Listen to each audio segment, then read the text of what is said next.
पितृदोष और पितृश्राप में फर्क क्या है? बोलो बंसीलाल जी, क्या फर्क है? वो देखने वाले हैं आज। क्या क्या देखने वाले हैं?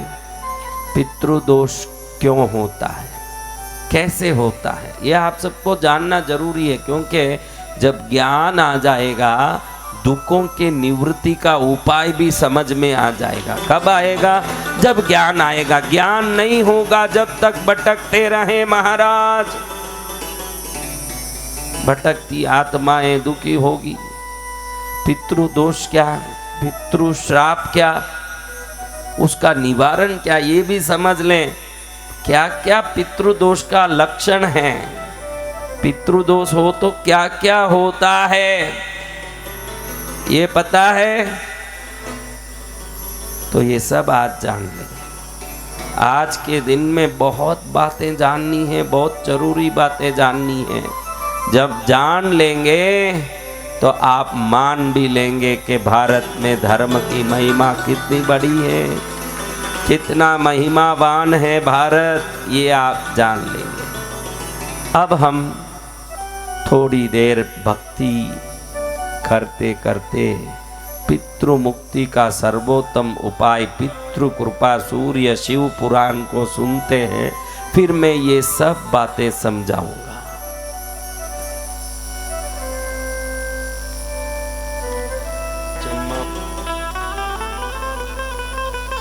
मेरे फोन में तो महाराज नारद जी के पास कृष्ण पुत्र शांब पहुंच के प्रणाम करके कहता है कि मुझे मेरे पिता ने ही श्राप दे दिया। नारद जी, आपने बोला पिता बुला रहे हैं, तो मैं पिता की आज्ञा समझ के दौड़े दौड़े गया।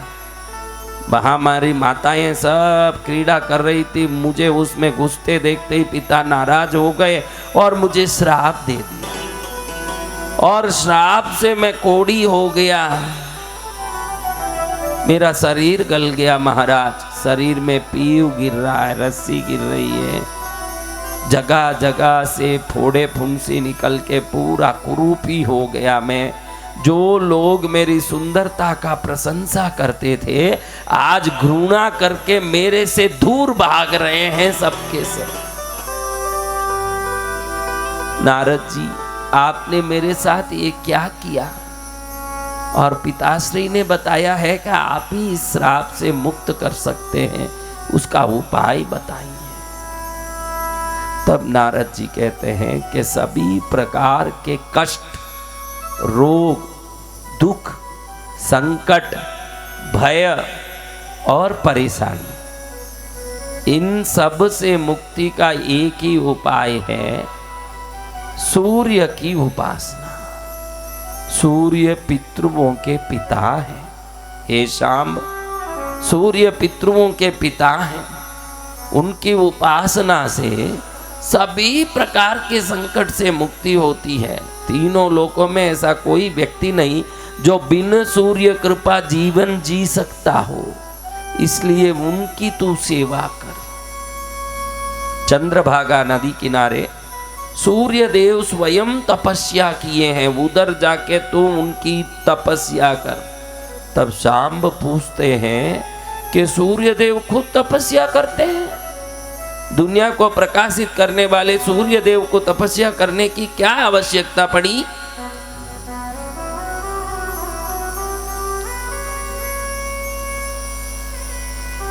कितने बजे तक मेरे को बता, तू ही सब कर मत।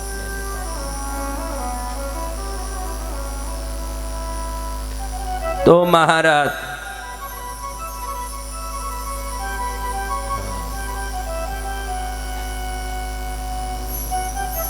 इस बार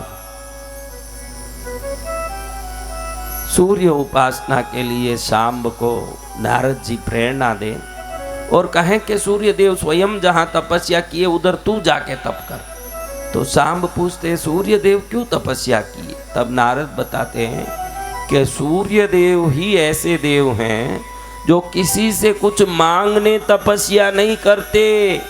अभी आप लोग तपस्या करते हो, आप लोग व्रत पूजा करते हो, आप लोग आराधना रात्रि जागरण करते हो, तो कुछ न कुछ प्राप्त करने के भाव से करते हो कि निस्वार्थ भाव से करते हो? बोलो बहनों भाइयों।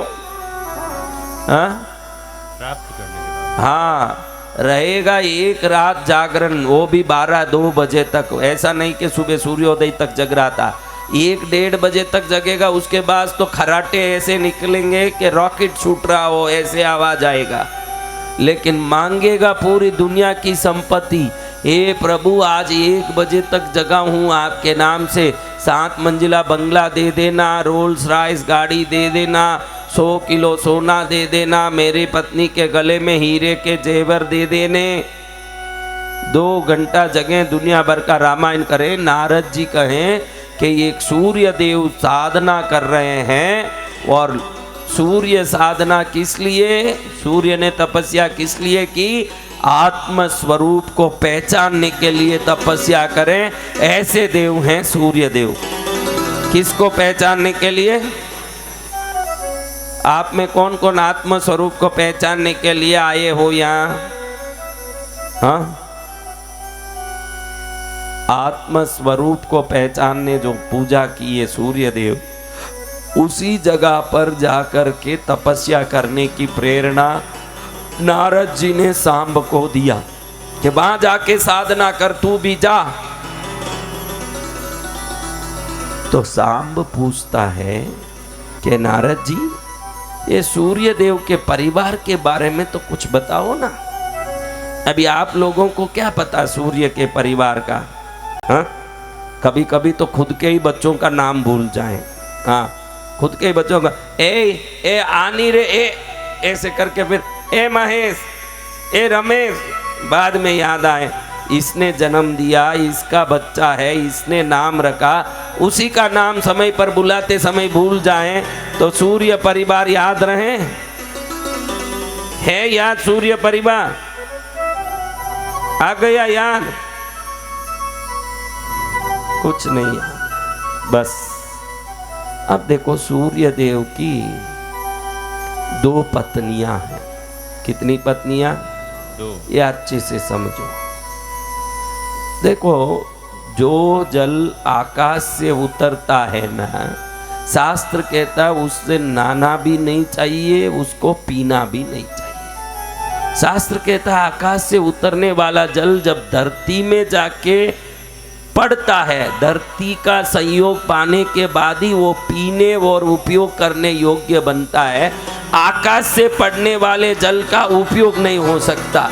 इसका प्रमाण देखना हो तो आकाश से पड़ने वाले पानी को जो पकड़ के रखते हैं, कई लोग भाई पानी की कमी होती है, बरसात आते समय बड़े बड़े भगोने रख देते हैं बाहर, जहाँ से पाइप में पानी गिर रहा, उसको पकड़ के रखते हैं तो 2 दिन में उसमें कीड़े पड़ जाएंगे आपके, वो पानी टिकेगी नहीं पानी। और जो धरती में गिरती है वो पानी एकदम 6 महीने तक भी कुछ तकलीफ नहीं होती, क्योंकि ये मट्टी में पड़ने के बाद पानी में बल आ जाता है। तो सूर्य देव की 2 पत्नियां हुई हैं। कितनी पत्नियां? एक पत्नी है राग्नी। क्या? भगवती का नाम है महाराग्नी, माता पार्वती का नाम है महाराग्नी, और सूर्य पत्नी का नाम है राग्नी, संज्ञा, समुद्या, कुछ भी नाम से ऐसे बोलते हैं। एक नाम है संज्ञा, समुद्या, राग्नी, एक ही देवी का नाम है सब। ये आकाश की देवी है सूर्य पत्नी। कहाँ की देवी? आकाश को ध्यौ बोलते हैं, ध्यौ। ये सब आपके खोपड़ी में उतरेगा नहीं, लेकिन पुराण कहना मेरा धर्म है तो मैं पूरा ही समझा रहा हूँ, क्योंकि मेरे सामने बैठे हुए कितने ज्ञानी हैं वो देख के नहीं बोल रहा हूँ। यूट्यूब में कई ज्ञानवान बैठे होंगे, इसलिए मुझे कहना पड़ रहा है। आकाश की जो देवी है उसका नाम है ध्यौ। क्या है? ध्यौ यानी आकाश। इसलिए सूर्य की प्रथम पत्नी का नाम ही ध्यौ है। क्या है? राग्नी। क्या? राग्नी, समुद्या, संज्ञा, ये सब उसी के नाम। दूसरी पत्नी पृथ्वी रूपा है। एक आकाश रूपा है, दूसरी पृथ्वी रूपा। पृथ्वी में से जल गिरे, देखो ये पृथ्वी में जल नहीं गिरे तो कोई एक पेड़ पौधा उग सकता है? जब जल गिरते ही कैसे फसल आता है, तो पृथ्वी में जल को लेके, जैसे स्त्री जल को लेके गर्भिणी होती है, वैसे पृथ्वी जल को लेके फसल देता है, इसलिए उसका नाम है निक्षुपा। क्या नाम है? निक्षुपा। दूसरी देवी का नाम है निक्षुपा। प्रथम देवी जो है, देवों के शिल्पकार जो हैं, देवों के जो घर बनाने वाले, देवताओं के बड़े बड़े महल कौन बनाते हैं? विश्वकर्मा की पुत्री ही राज्ञी है। राज्ञी किसकी पुत्री है? विश्वकर्मा। समझ गए ना? विश्वकर्मा की पुत्री राज्ञी है। ये देव शिल्पी विश्वकर्मा की पुत्री है। अब विश्वकर्मा पुत्री राज्ञी को पति की शरीर की उष्णता बहुत असहनीय लगा, बहुत गर्मी। इतनी गर्मी कैसे सहन करूं? आप लोग देखो, बात बात में आजकल जवान युवतियां आज की बात बात में पति से लड़के पियर जाती है, जब समझ नहीं आए डाइवर्स भी करती है। क्या अपने सनातन धर्म में डाइवर्स शब्द है? डाइवर्स नाम का हिंदी में, संस्कृत में एक शब्द बोलो, तलाक। वो तलाक शब्द ही है, वो मुसलमानों का है। उनको जब चाहे तब तलाक तलाक तलाक 3 बार बोल दो ना काम। हिंदी में बोलो एक तलाक का शब्द, बताओ हिंदी में। डाइवर्स, अंग्रेजियों में डाइवर्स है, मुसलमानों में तलाक है, भारत में सिर्फ प्रेमी है, दूसरा नहीं है। भारत में ऐसा शब्द नहीं है। समझ गए? तो बड़ी दुखी हो करके रानी पिता के घर गई। पिता कौन? पिता के पास जाके बोली, पिताश्री, इनके शरीर की उष्णता को मैं सहन नहीं कर पा रही, बहुत परेशान होती हूँ, तकलीफ बहुत होता है, मैं यहीं रह जाती हूँ। बेटा, विवाह के बाद स्त्री का धर्म है अपने पति के घर में रहना। यहाँ रहने से शोभा नहीं देगा तेरा जीवन, तुझे पति के घर में ही रहना पड़ेगा। सुनते ही इसको लगा कि पिता भी हमारे पक्ष में नहीं है। वापस सूर्य लोक गई, उधर जाके रही तो इसको एक पुत्र हुआ। उस पुत्र का नाम ही श्राद्ध देव। श्राद्ध श्राद्ध बोलते हो ना, सूर्य पुत्र का नाम ही श्राद्ध है। क्या है? हाँ, सूर्य पुत्र का नाम श्राद्ध देव, जिसके नाम से अभी वही मनवंतर चल रहा है। अभी कौन सा मनवंतर चल रहा है? वैवस्वत मनवंतर चल रहा है ना, उसका नाम, सूर्य पुत्र का नाम, जो राग्नी संज्ञा के साथ उत्पन्न हुए, उनका नाम ही वैवस्वत मनु है। वैवस्वत मनु कौन? सूर्य पुत्र। और यही श्राद्ध देव हैं, जिनके नाम से श्राद्ध होता है। ये श्राद्ध देव सूर्य पुत्र ही हैं। फिर एक जुड़वा बच्चे हुए इनको। जुड़वा बच्चे कौन? यम और यमुना। यमुनोत्री कौन जाके आए? वो यमुनोत्री हैं। यमुना कहाँ से हुई? सूर्य पुत्री है यमुना। किनकी पुत्री? सूर्य पुत्री। यम यमुना, यमराज। यमराज और यमुना दोनों भाई बहन जोड़े से जन्म लिए। यम यमुना जनकाय, ऐसे सूर्य स्तुति आती है। यमराज की और यमुना देवी का साथ एक जोड़े से जन्म लिए भाई बहन। और बड़ा भाई हुए श्राद्ध देव वैवस्वत मनु। तीनों के जन्म के बाद तो बिल्कुल राग्नी संज्ञा देवी बहुत थक गई। अब मैं कैसे इस गर्मी में रहूं? अग्नि का गोला है मेरा पति, जलाते हैं, कैसे रहूं? पिता भी तो रहने मना करते हैं अपने घर में, इधर रह नहीं सकती, पिता रखते नहीं, कहाँ करूं? उत्तर कुरुक्षेत्र में जाके अश्विनी बन के, यानी घोड़ी बन के, वहां जाके वो तपस्या करने लगी। कौन? लेकिन क्या पति को छोड़ के ऐसे ही चले गई? कौन थी वो? पतिव्रता। हाँ, आज की स्त्री हो तो कोर्ट में डाल दें पिटीशन और जाके बैठ जाएं कि मेरे को तो डाइवर्स करना है, आप जानो, आपका काम जाने, मोबाइल में नंबर ब्लॉक कर दें बस। क्या करें? ब्लॉक। मोबाइल में पति फोन करे, hello your number is blocked, बस। ये कलयुगी देवियां हैं। मैं वो जो बात कर रहा हूं वो सच्ची में देवलोक की देवियों की बात कर रहा हूं, कलयुगी देवियों की बात नहीं कर रहा हूं। तो वो जाने से पहले ये काम की। क्या काम? निक्षुपा का उत्पत्ति। निक्षुपा जो पृथ्वी देवी बोला ना, राज्ञी देवी संज्ञा ने सोचा कि मेरे पति को मेरे बगैर सेवा कौन करेगा, और मैं तो उनकी गर्मी सहन नहीं कर पाऊंगी। उसने अपने शरीर से एक छाया निकाला। वो छाया इसी के स्वरूप था, प्रतिरूप था, जैसे है जैसे वह, कोई फर्क नहीं, बिल्कुल कोई फर्क नहीं। वो सामने खड़ी होके छाया ने प्रणाम किया राज्ञी को, कहा कि माता क्या बोलना है, क्या आदेश है? मेरी जगह तुम सेवा करो मेरे पति की, ये आदेश है मेरा। ध्यान रखना मेरे पति को मालूम न पड़ पाए कि तुम डुप्लीकेट हो। क्या तुम लोगों में किसी को भी ऐसी शक्ति आ जाती न, रोटी भी नहीं बनाती, शरीर से छाया निकाल के उसको बोल दे तो रोटी बना, मैं सोती रहूं, तू कपड़ा धो मैं सोती रहूं, तू काम कर मैं पड़ी रहूं। भगवान इसलिए तुमको शक्ति नहीं दिया, मालूम है कि ये सब फिर कोई काम की नहीं रहेगी, पड़ी रहेगी, सब शरीर से शक्तियां निकालेगी।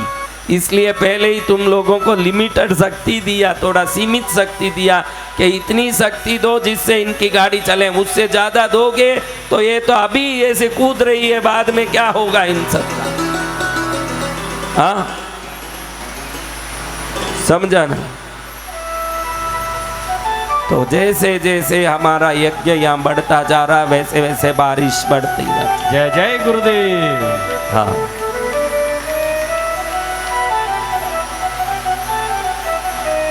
तो महाराज अमृत की बरसात हो रही है। महाराज क्या हो रही है? अमृत की बरसात। और बच्चों जहाँ जहाँ पानी गिरता दिख रहा वहाँ कोई बर्तन रखो, खाली अमृत की बरसात में बैठे मुंह देखोगे तो फिर हम पानी के बरसात में इधर बैठना पड़ेगा अंदर। तो महाराज छाया देवी को आदेश दिया राज्ञी ने कि तुम सेवा करो, लेकिन ध्यान रखना कि तुम प्रतिमूर्ति हो, ये मेरे पति को मालूम नहीं पड़ना चाहिए। यह आदेश देने के बाद उसको सेवा में लगा के फिर निकली। आप लोग कितने लोग पियर जाते हो? हाँ, पीछे मेरा पति क्या करेगा, ये चिंता किस किस को है भाई? हाथ ऊंचाओ। तो फिर जाती क्यों हो? इतनी चिंता। अरे नाटकियाँ, अगर थोड़ी भी चिंता होती तो कोई जाती? खाली फोकट की चिंता। चिंता वो होती है जिसमें सामने वाले को चिंता नहीं करना पड़े, वो चिंता करे, वही चिंता है। सामने वाला तो चिंता ही करता रहे न, तू निकल जाए, वो कोई चिंता है? हाँ? तो ये सेवा के लिए एक प्रतिमूर्ति स्थापित करके गई। इसके 3 बच्चे थे, उस बच्चे को उसको सुपुर्द कर दिया छाया को। कौन कौन? वैवस्वत, मनु, श्राद्ध देव, यम और यमुना, तीनों को हाथ में पकड़ाया छाया को। देखो ये तीनों बच्चे मेरे, इनको दूसरे मत समझना, अपने बच्चे की तरह इनका पालन पोषण करना। इनके पालन पोषण में कोई अन्य भाव मत लाना, ये बहुत जरूरी है। सावधान, क्योंकि माताओं का नियम है अपने बच्चे के लिए तो प्राण भी दे देगी, पड़ोसी के बच्चे को दो धमेड़ने में भी कोई देरी नहीं करे। वो बच्चा नहीं है, यही ममता है। इसलिए कई लोग बोले माँ बहुत ऊंची है। मैं तो सदा बोलता हूँ जगन माता ही सबसे ऊंची है, जो सब प्राणी को प्यार करती है। माँ तो सिर्फ खुद के बच्चों को ही प्यार करती है। जगन माता जगत के जीव राशि मात्र को प्यार करती है। कितनी बड़ी माँ है, इसलिए उसको प्रणाम करता हूं। अब छाया देवी पति के साथ बड़ी सावधानी से रहने लगी। सूर्य देव कितने बड़े ज्ञानी, कितने बड़े तेजस्वी महापुरुष, उनके आंख में कोई भी शंका ना आए, संदेह ना आए, ऐसे जीना कितना कठिन काम है। 1 मिनट वो ध्यान करे तो मालूम नहीं पड़ जाए कि ये तो डुप्लीकेट। आप ही एक कोई चीज ले आते हो और खोलते पार्सल मालूम पड़ जाता है ये तो डुप्लीकेट पकड़ा दिया दुकान वाले ने, तो क्या सूर्य देव को मालूम नहीं पड़ता कि डुप्लीकेट लाए हैं? क्या समझ नहीं पड़ता है? नहीं पड़ेगा।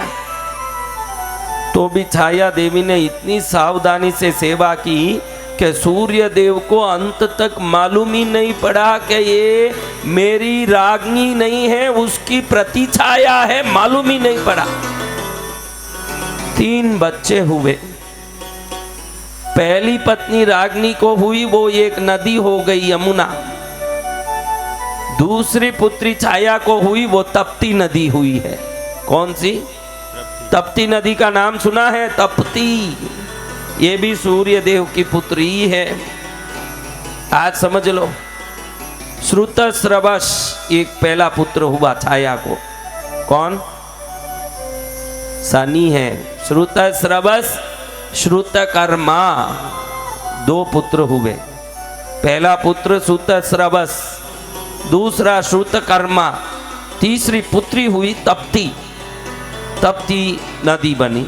श्रुतस्रवस श्रुतकर्मा में शनि देव हैं। ये भी बड़े हुए। सूर्य देव को तो कभी मालूम नहीं पड़ा कि मेरे ये बच्चे दूसरी पत्नी के हैं, ये पत्नी वो असली वाली नहीं है, मालूम ही नहीं पड़ा। लेकिन धीरे धीरे छाया देवी अपनी जो रागनी को दिया हुआ वचन भूल गई, क्योंकि कितना भी करें अपने जन्म दिए हुए बच्चों पर प्यार थोड़ा ज्यादा ही क्या उमड़ता है। तो अपने बच्चों को खूब प्यार करती थी। पहले वाले वैवस्वत, मनु, यमराज और यमुना, ये तीनों को देख के उपेक्षा करती थी।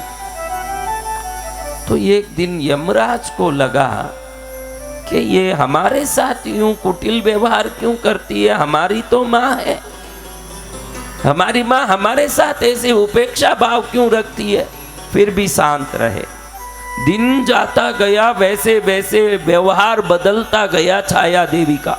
अपने बच्चों के प्रति दिनों दिन प्यार बढ़ता गया और वो पहले वाले 3 बच्चों के प्रति वैर बढ़ता गया, दिनों दिन बढ़ता गया। एक दिन किसी कारण से यम को छाया देवी ने जोर से फटकार के एकदम धक्का मारा। यम को गुस्सा आया कि मेरी माँ होती सच में तो तू ये काम नहीं करती, तू मेरी माँ नहीं लगती है। ऐसे बोल के पैर उठाया, माँ को दिखाने ना पैर उठाया यम ने। तुरंत छाया देवी को लगा कि ये मेरा बच्चा होकर के मेरे सामने पैर उठाता है। तो गुस्सा आया छाया देवी को। कौन छाया देवी? निक्षुपा देवी। कौन है? निक्षुपा यानी पृथ्वी। निक्षुपा यानी पृथ्वी, ध्यौ यानी आकाश। दोनों सूर्य देव के कंट्रोल में। पत्नी यानी कौन? पति के जो अधीन रहती है उसी को तो पत्नी कहते हैं। तो ध्यौ यानी आकाश, निक्षुपा यानी पृथ्वी। ध्यान रख लो, ये सूर्य के अधीन आकाश भी है न पृथ्वी भी है, ये है सूर्य देव। समझ रहे हो? ये सूर्य देव के चरण में निक्षुपा जो बाई श्राप दे दी अपने बेटे यम को। मुझे देख के पैर उठाता है, जिस पैर को मुझे देख के उठाया वो पैर सड़ के पृथ्वी में गिर जाए, ये मेरा श्राप है।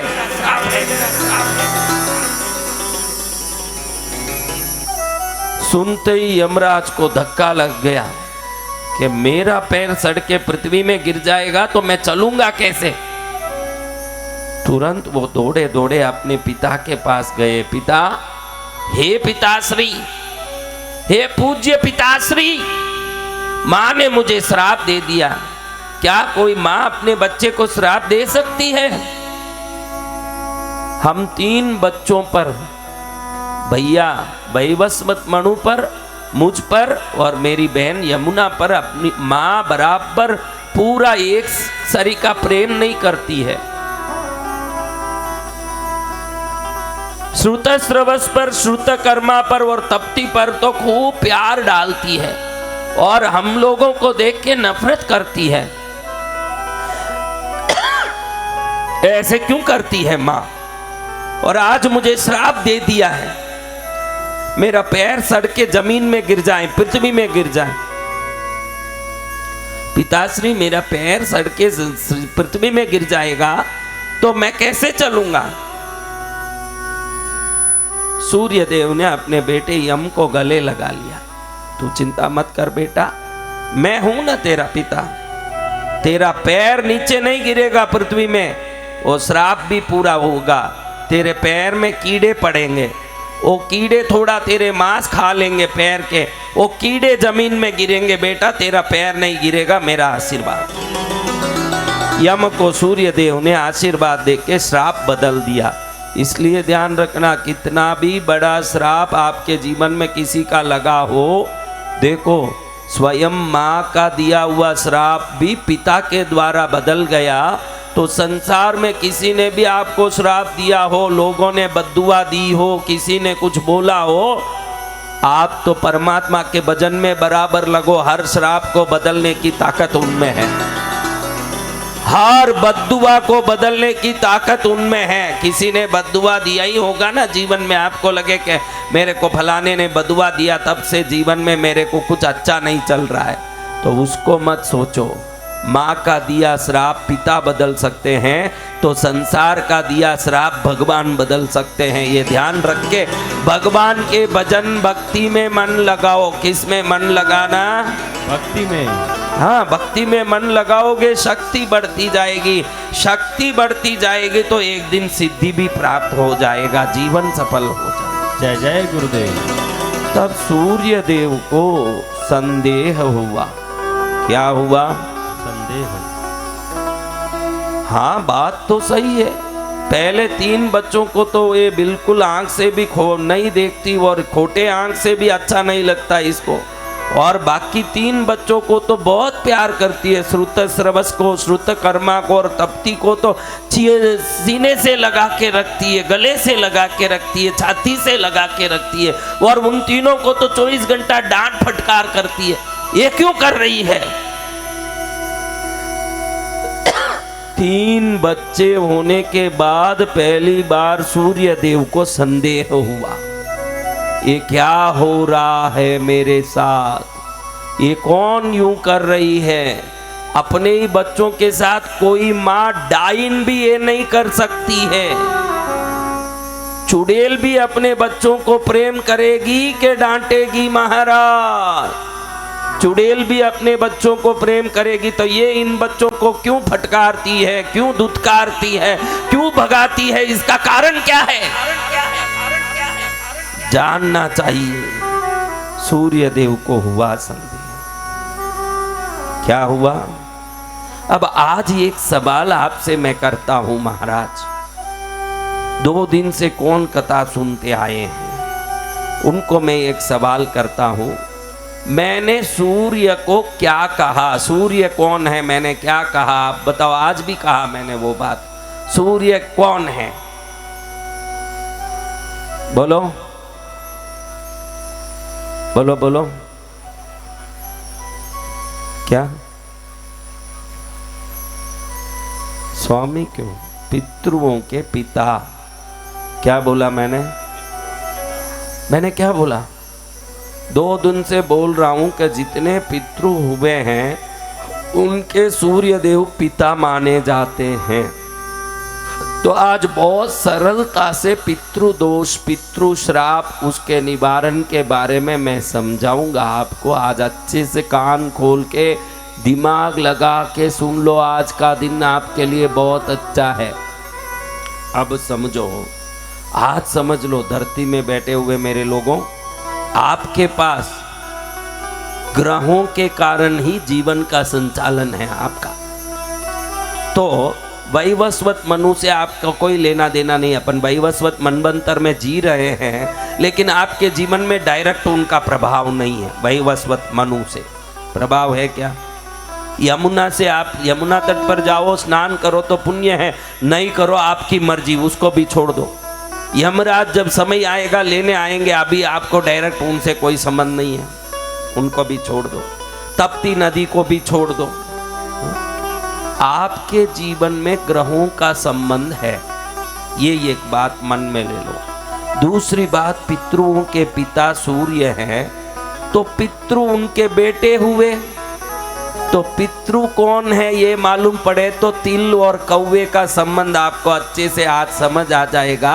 पितरों के पिता सूर्य है तो पितृ शनि है, आज ये ध्यान में रख लो। हाँ, पितरों के पिता कौन है? सूर्य देव। तो सूर्य पुत्र कौन है? तो बाकी 5 भी तो पुत्र हैं, उनके पुत्रियां हैं, उनका हमारे जीवन में डायरेक्ट संबंध नहीं है। मनुष्यों का जीवन ग्रहों से चलता है। शनि ग्रहों में एक होने से, सूर्य पुत्र होने से, अगर सूर्य पितरों के पिता हैं तो ज्योतिष शास्त्र कहता है पितृकारक शनि है। पितृकारक कौन है? शनि। शनि का वाहन कौवा है। शनि का वाहन क्या है? सही है, शनि को प्रिय तिल है। तो पितृ होने के कारण अगर पिता सूर्य है तो बेटा कौन होगा? और पितरों के पिता सूर्य 3 दिन से बोलता आया, एक बार भी आप पूछे नहीं कि पितरों के पिता सूर्य है तो बेटा शनि हुआ। पितृ क्या हुआ? तो पितृकारक, आपके कुंडली में पितृकारक शनि है। कौन है? शनि। समझ गए? और शनि का वाहन कौवा। कल मैंने बताया ना, कौवा मनुष्यों से संबंध रखने वाला एक पक्षी है। मनुष्य जाति के कितने ही पक्षी, अभी देखो दूसरे जितने भी कुत्ते बिल्ली कल मैंने बताया, उनको आप कुछ डाल भी दोगे वो किसी को साथ ला के खाएगा नहीं, खुद खाए बगैर रह जाएगा। लेकिन कोई पास में दूसरा कुत्ता खाने आया उसको भगाने में लगा रहेगा ये कुत्ता, ये साथ में नहीं जोड़ेगा समाज को। बिल्ली भी ऐसा ही है, लेकिन कौवा बुला के सबको खिलाएगा। कल हमने देखा ये बात। तो ये कौवा वाहन किसका है? शनि भगवान। और शनि देव को प्रिय दान कौन सा है? तिल। इसलिए मैं रोज कहता हूँ कि थोड़ा सा चावल, कितना? 1-2 कौवा जितना, उसमें थोड़ा तिल डाल दिया, ऊपर थोड़ा सा घी डाला, हल्दी डाली, इसको कौवे को रख दिया हो इन पितृपक्षों में। अगर हम कौवे के लिए ये कुछ कर दिए, क्या करना? पितृपक्ष में सबसे बढ़िया सुलभ सरल उपाय, थोड़ा सा पतल में 2 कौवा चावल रखा, थोड़ा घी डाला, तिल डाला, हल्दी डाली और कौवे को रख दिया, और उसी समय सभी पितृदोष से व्यक्ति मुक्त हो जाता है। अब आज कुछ चीजें हम जानना जरूरी है। आप लोगों के जीवन में क्या चल रहा है आप सोचो। कितना भी काम करो काम सफल नहीं होता है, ऐसे किसका है? अगर ऐसा है और कुछ भी काम करो उधारी चुक नहीं पाती है, पूरा पैसा किसी प्रकार से नष्ट हो जाता है, घर में शांति नहीं रहती है, तो ये सभी मन सदा दुखी रहता है। दुखी लोगों के लिए एक ही इलाज है, कथा का श्रवण। बहुत दुखी हो जीवन में तो चिंता मत करो, हमारी कथा में आके बैठ जाओ, उसी समय देखोगे कि बिल्कुल दुख निवृत्त होकर के मन खुश हो रहा है। धर्म कथा का ये प्रभाव है। क्या है? धर्म कथा का प्रभाव है। कथा सुनते सुनते मन प्रसन्न हो जाता है, हिम्मत आ जाता है। कल ये भाई कैसे बोला, एक दहशत था मन में, डर लगता था, सदा डर लगता था, कल कैसे बोला, डर निकल गया, मन में बहुत हिम्मत आ गया। हिम्मत दे ये कथा, हिम्मत दे संतों की वाणी। कल ही तो आपके सामने बोला कि मेरा सब डर क्या हो गया, निकल गया, मन में हिम्मत आ गई। यही कथा का प्रभाव। आज कुछ बात बता रहा हूँ, खास करके अच्छे से सुन लीजिए, बहुत जरूरी है। भले ही समझ नहीं आए आपको, हजारों लोग देख रहे हैं दूसरे, उनको आनंद आएगा यूट्यूब में, इसलिए बोलना मुझे बहुत जरूरी है। आप लोगों को पता नहीं है ना कि ये सब बीमारियां कैसे लगी, क्योंकि बीमारी कैसे लगती है ये जो पता लगेगा वो बीमारी नहीं आए ऐसे सावधान भी रह सकेगा। बीमारी कैसे लगे ये पता ही नहीं हो उसको तो बीमारी लग ही जाएगी। तो आप सबको बीमारी ये कैसे लग रही है महाराज? बोलो। उधारी से दुखी है, चुक नहीं पा रहा है, मन सदा दुखी रहता है, खुश नहीं रहता है, सदा मन में एक चिंता बनी रहती है। काम करो, काम सफल नहीं होता है, पैसे टिकते नहीं हैं। ये सब पितृदोष के लक्षण हैं। किस दोष के? पितृदोष। पितृदोष और पितृश्राप क्या है महाराज? कोई है ऐसा? पितृदोष और पितृश्राप। देखो, मैंने एक घर बनाया, उस घर को मैंने बहुत मेहनत से बनाया, बहुत मुश्किल से घर बना के उस घर को सजाया, संवारा, सब व्यवस्थित किया। अब ये सब करते करते मेरा उम्र हो गया, मेरा उम्र बढ़ गया, बच्चे बड़े हो गए, मेरी मेहनत, मेरा घर, मेरा कमाया, अब मैं चल नहीं पा रहा हूँ, अब मेरे घुटने दौड़ नहीं पा रहे हैं, मैं ज़्यादा कहीं जा नहीं पा रहा हूँ। अब मेरे आंख के सामने मेरे कमाए घर में, मेरी व्यवस्था में मेरे बच्चे मौज लें और मुझे व्यवस्थित ध्यान न दें, मेरे घर में मुझे कोई प्रकार से सुख आए ऐसे ध्यान न दें, मेरी उपेक्षा करें और खुद आनंद लें, तो मेरे जी में, मेरे दिल में जो दुख उत्पन्न होता है, ये दुख जहाँ पहुँच के अग्नि बन के किसी को जलाता है, वही पितृश्राप है। मैंने बहुत मेहनत करके वो घर बनाया, बहुत मुश्किल से मेहनत किया।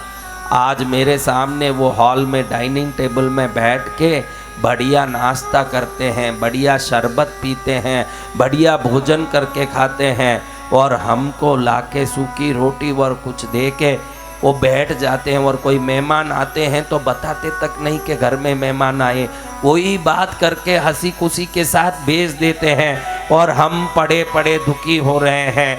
ये दुख हाय बनता है। क्या बनता है? हाय बनता है। ये हाय जिसको लग जाती है वो हाय पितृश्राप बन जाता है। क्या बन जाता है? श्राप का अर्थ ये नहीं, आप ये मत सोचना श्राप यानी कोई श्राप देता होगा। ध्यान रखना, कोई भी पिता या माता अपने बच्चों को, जब तक मैं जानता हूँ, जो पिता माता है बच्चों को श्राप नहीं देते। बहुत ही अति हो गई ना, मुंह से कुछ निकल गया तो अलग बात, बहुत ही ऊपर से चले गया पानी, उसके बाद सहन नहीं हुआ, इसलिए अरे नालायक तेरा सत्यानाश हो, ऐसे कोई मुंह से निकाल गया, तो ये जरूरी नहीं कि ऐसे मुंह से निकलना। उनका दिल दुखा, वो दुख हाय बन के दिल में रह गया, तो भी इधर हमारा जीवन जलने लगेगा, क्योंकि माता पिता श्राप देंगे नहीं, लेकिन उनका हाय श्राप से भी ज्यादा महंगा काम करने वाला है। इसको क्या कहते हैं? पितृश्राप।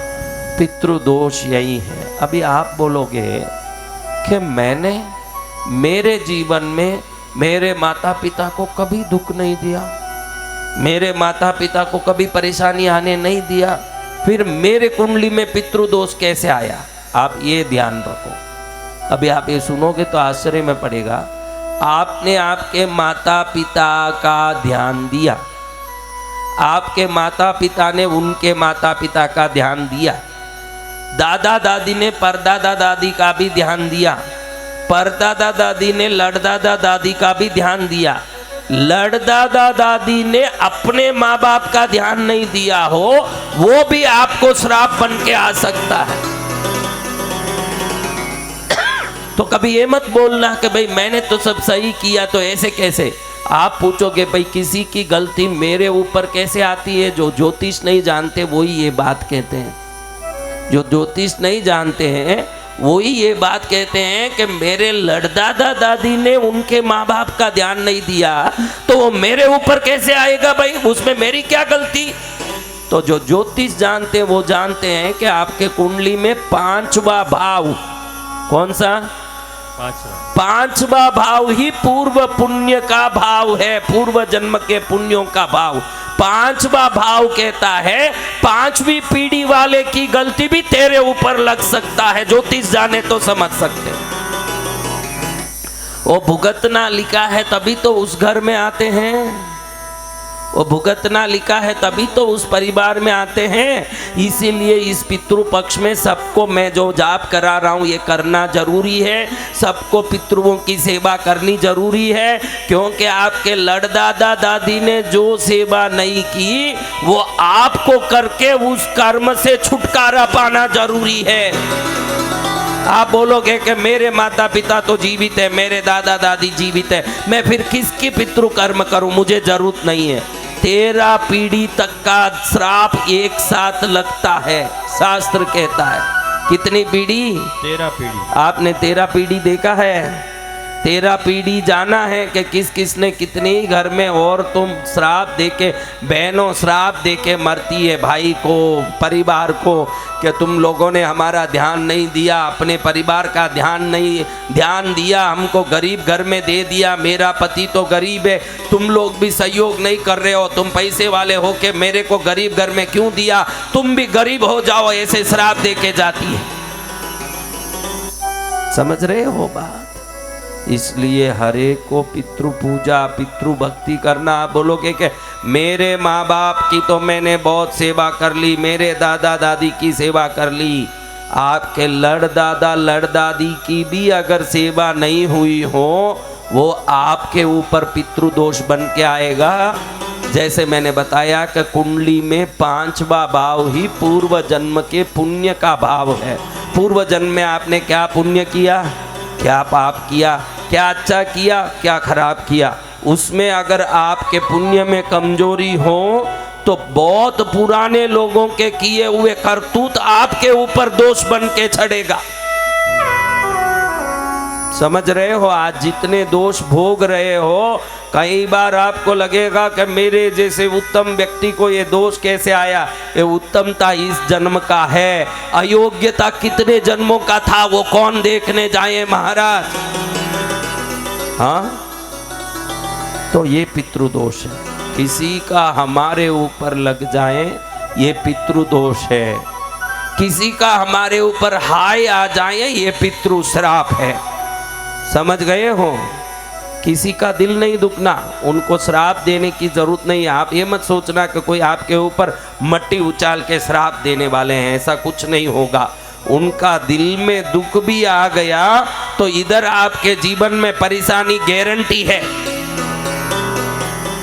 किसी का दिल न दुखे अपने बड़ों का, ये सदा ध्यान रखो मेरे बच्चों। अगर किसी का दिल नहीं दुखा तो आपका भी कभी दिल नहीं दुखेगा, ये गारंटी की बात है। ये कब होगा?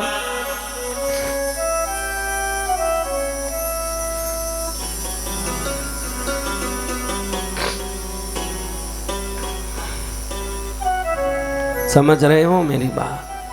अब हम देखेंगे कि पितृदोष कैसे होता है। मैंने आज एक रहस्य खोला। पितृओं का पिता सूर्य है तो पितृ कौन है? शनि। कौन है?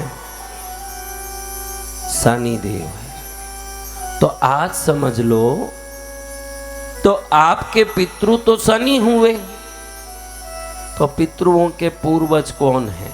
देखो, दादा दादी, परदादा परदादी, लड़दादा लड़दादी, उनके बाप बाप बाप, ये सब राहु हैं। ये सब कौन है? राहु। हाँ, राहु आपके पिता वंशीय पूर्वजों का स्थान है। आपके पिता के घर के पूर्वज कितने हुए? वही राहु है। आपके माता के नाना नानी, परनाना परनानी, लड़नाना लड़नानी, ये केतु है। आज जान लो अच्छे से। अब आज एक रहस्य खोलता हूँ, अच्छे से इसको सुन लीजिए, क्योंकि इसके बारे में कोई बताने वाले नहीं, कोई बताएगा ही नहीं, आपकी जिंदगी बीत जाएगी मेरे बच्चों। इसलिए आज ये जान लो कि आपकी कुंडली उठाओ। क्या उठाओ? कुंडली। बहुत आसानी है, कितना सरलता से आप ही देख सकते हो। देखो, आपका किसी से संबंध छूट गया, जैसे पतझड़ आया भाई, पत्ते का वृक्ष से संबंध छूट गया। अब वो पत्ता क्या करेगा? संबंध छूटा तो हाँ नीचे गिर जाएगा, और संबंध है तो लगा रहेगा। यही पितृदोष है।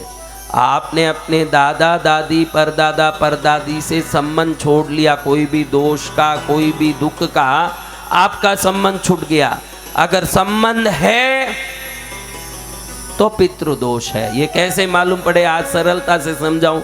उठाओ अपनी जन्म कुंडली, देखो शनि, किसको देखना, शनि, उसके साथ राहु बैठे हैं या केतु बैठे हैं, यानी पितृ शनि हैं, उनके साथ दादा दादी या नाना नानी बैठे हैं, तो इन्होंने उनके साथ जो कर्तव्य करना चाहिए पूरा नहीं किया है, तो आज तक संबंध छूटा नहीं। ये दोनों साथ बैठे हैं, पितृदोष है। इतना ही है बात, समझ गए ना। आपके शनि के साथ राहु बेटा हो, आपके शनि के साथ केतु बेटा हो, कौन बेटा हो? अगर राहु केतु नहीं बेटा महाराज तो आपको पता नहीं है, फिर भी मैं कहता हूँ कोई समझने वाले हों समझ लें कि राहु के नक्षत्र कौन से हैं? आरुद्रा। राहु के नक्षत्र कौन से हैं? आरुद्रा, शतभिषा, स्वाति।